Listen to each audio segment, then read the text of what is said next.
Hey there, welcome back to our channel. Today, we're diving into sovereignty. What if I told you that you were born completely free, a sovereign being, but somewhere along the way, you handed that freedom over piece by piece? Sounds a bit dramatic, right? But hang on, let's unpack this. When we think about sovereignty, we often picture countries, like how a nation has the power to govern itself, create its own laws, and manage its own territory without outside interference. But what if I told you that this idea of sovereignty applies to us as individuals too?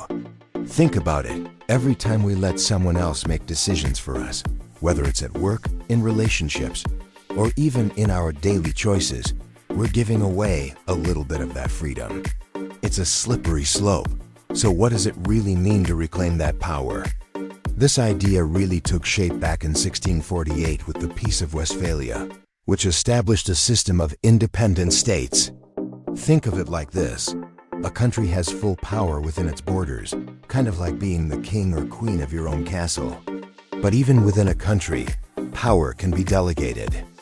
A central government can hand over some authority to states or cities, but at the end of the day, it still calls the shots, right? Think about it. In so many places today, we're all about popular sovereignty. That's the idea that the government gets its power from us, the people. It's like when we vote or speak out for change. That's our way of saying, hey, we matter. For instance, look at how grassroots movements have shaped policies across the globe.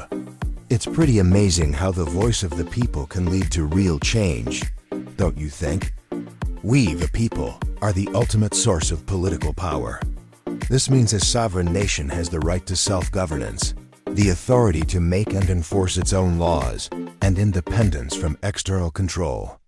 Now in our modern world, this is a bit more complex. Countries join international organizations and sign treaties that can limit their absolute power, but the core principle remains. Isn't it wild how the whole idea has such a fascinating backstory?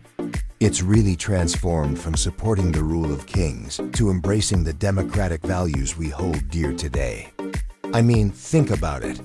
We owe a ton to brilliant minds like John Locke and Jean-Jacques Rousseau for that shift. Locke's ideas about life, liberty, and property, total game changer. And Rousseau's belief in the social contract? It made us rethink how we view government and individual rights. It's like they opened the door to a whole new world of thinking about freedom and equality, you know? Pretty incredible, right? But here's a radical thought. What if sovereignty isn't just for nations? What if it's for you? Sovereignty isn't something you sign up for. It's not a club you join. It's a state of mind. It's a choice you make to experience life on your own terms. True, personal sovereignty begins with your decision to be free, self-reliant, and responsible for your own life. You see, we are born sovereign. But as we grow up, we enter into various contracts and agreements, often without realizing it. We gradually give up bits of our freedom for a bit of ease or safety, right? And before we realize it, we end up feeling stuck and relying on systems we can't control. It's kind of wild how that happens. Reclaiming your personal sovereignty? It all kicks off with one big move, embracing self-reliance. And let's talk about financial sovereignty because that's a game changer. The very first step, ditching debt and making sure you stay debt-free for good. Instead of borrowing money from banks, let's tap into our own creative potential to generate income. Living within your means might feel like a bit of a sacrifice at first, right? But trust me, this small shift can really free up your mind. Think about it. When you let go of those financial pressures, you unlock your creativity. Just picture how amazing it would be to wake up every day excited about your work. Self-employment could be your ticket to that fulfilling life you've been dreaming of. Imagine setting your own hours, working on projects that truly inspire you, and feeling that sense of freedom. It's all about taking that leap and exploring what you're passionate about. Follow your passions. Express your unique talents in the marketplace. You have the potential to earn more than you ever did working for someone else, and you'll gain something even more valuable: time. Time for the important things in life. When you have enough money to support yourself and your family, without being a slave to a job or a bank, you've achieved financial sovereignty. And with financial freedom comes other freedoms. Imagine being able to travel anywhere on the planet. If a conflict breaks out or a natural disaster strikes, you have the means to simply move somewhere safer. Don't like the weather? You could chase your favorite season around the globe. When it's winter up here, it's summer in the southern hemisphere. Or you could just hang out in the tropics year-round. This freedom to choose your environment is what I call climatic sovereignty. But why stop there? Learn a new language or two. Explore getting a second citizenship. Make the world your playground. This is global sovereignty. Now let's talk about health. What if you stopped relying solely on doctors to heal you and started listening to your own body? What if you learned to boost your own immune system so your body can heal itself? This is health sovereignty. It might be a new concept for some, but sickness often begins in our emotional or energy body. Stress, a bad attitude, and unresolved emotional issues can tax our immune system and make us more prone to disease. Your health is your responsibility. Once you fully embrace that, you're no longer at the mercy of a system that often profits from illness rather than wellness. Then there's energy dependency. In political theory and international law, sovereignty has always been an intricate concept, shaping the governance and independence of nations. It refers to the ultimate authority or power within a state or nation and encompasses both internal and external autonomy for states. In practical terms, sovereignty refers to the supreme authority of a country to manage its own affairs without interference of others. Divine sovereignty is such a fascinating concept. It basically means that God has total power and authority over everything, like seriously everything in creation. This idea suggests that everything happens because God wills it, even those random moments that seem to just pop up out of nowhere. But here's the kicker. Many folks believe this doesn't clash with our ability to make choices. It's like a balance between God's grand plan and our personal freedom. Think about it, God, as the ultimate creator and ruler, has a will that can't be stopped, which is pretty mind-blowing, right? It's a comforting thought for many believers. State autonomy. So here's the scoop: sovereign states have this amazing right to govern themselves, which is super important. They get to create and enforce their own laws, manage their own affairs, and make choices without anyone looking over their shoulders. Pretty cool, right? Take Canada and Australia, for example. Each country has its own unique culture and governance style, reflecting what their people value most. State autonomy is what allows them to embrace that individuality, helping them thrive without outside pressure or control. It's all about keeping the essence of each nation alive and kicking. Recognition happens when one state officially acknowledges another as meeting the basic requirements for statehood, like having a defined territory, a permanent population, a government, and the ability to engage with other states.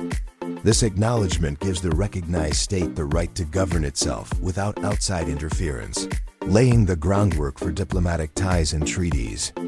International law is like the playbook for how countries interact while still giving each other space to do their own thing. Think about the Paris Agreement on climate change. Countries are stepping up to the plate, promising to cut down on greenhouse gas emissions. But here's the cool part. They get to decide their own targets and how they want to reach them. It's all about teamwork for our planet, right? By working together, they can tackle global warming while still keeping their independence. This balance is super important because it shows that countries can collaborate on big issues without losing their unique identities. Isn't that a refreshing approach? We often think we have to fill up our cars with gas and get electricity from the power company, right? But this reliance can really put us in a tight spot. But viable alternatives exist right now that can lead to greater energy independence or energy sovereignty. From solar panels to other innovations, the power is literally there for the taking. And finally, let's touch on spiritual sovereignty. This is about your personal relationship with the divine, whatever that means to you. It's about connecting directly, without needing an intermediary, without dogma or power games. It's your personal journey. Sovereignty, in all its forms, isn't a one-time achievement. It's not a diploma you hang on the wall and forget about. It's a daily practice, an ongoing responsibility. We often think we have to fill up our cars with gas and get electricity from the power company, right? But this reliance can really put us in a tight spot. I mean, isn't it wild how we've traded a bit of our privacy for so-called ease? You know, the next time you're at the airport and they're scanning your face just to let you through security, it makes you wonder, are we really getting more convenience, or are we just giving up more of our freedom? Feels a bit much, doesn't it? It doesn't have to come to that if enough of us choose a different path. If we choose to become more self-reliant. Your freedom, your future, your sovereignty, it's all in your hands. It starts with the choices you make today. Not next week, not next year, today. Take a moment to really look at your life and ask yourself, where am I giving my power away? Is it in your finances? Maybe letting those bills pile up without a solid plan? You know that cringe-worthy feeling when you check your bank account and it's like, yikes, where did all my money go? Or is it in your health, skipping workouts or grabbing junk food because it's just so much easier? I totally get it, life gets busy, and those late-night snacks can be super tempting, right? But what if you took a step back and made a game plan? Imagine setting a budget that actually works for you, or swapping out that bag of chips for a quick smoothie. Small changes can really add up. What about those daily habits that totally drain your energy? Like mindlessly scrolling through social media instead of diving into something that truly lights you up. It's wild how easy it is to get sucked into that vortex, right? Reclaiming your sovereignty is such a personal journey, and honestly, no one can do it for you. It takes real guts and a genuine desire to live life on your own terms. So think about it. What small step can you take today? Maybe it's setting a timer for your social media use or swapping out some screen time for a walk in nature. Just a little shift can make a huge difference. What do you think? Why not start taking those little steps today? Seriously, you can totally grab your power back and create a life that's genuinely yours, filled with joy and purpose. Imagine waking up every day excited about what's ahead, right? It's all about those small, meaningful changes that add up over time. If this message resonates with you, I'd absolutely love it if you liked, shared, and subscribed for more tips on living your best life. Your support means the world to me, and together we can inspire each other to reach for our dreams. Thanks for watching. If you enjoyed this video, please share it with your friends. Let's spread love.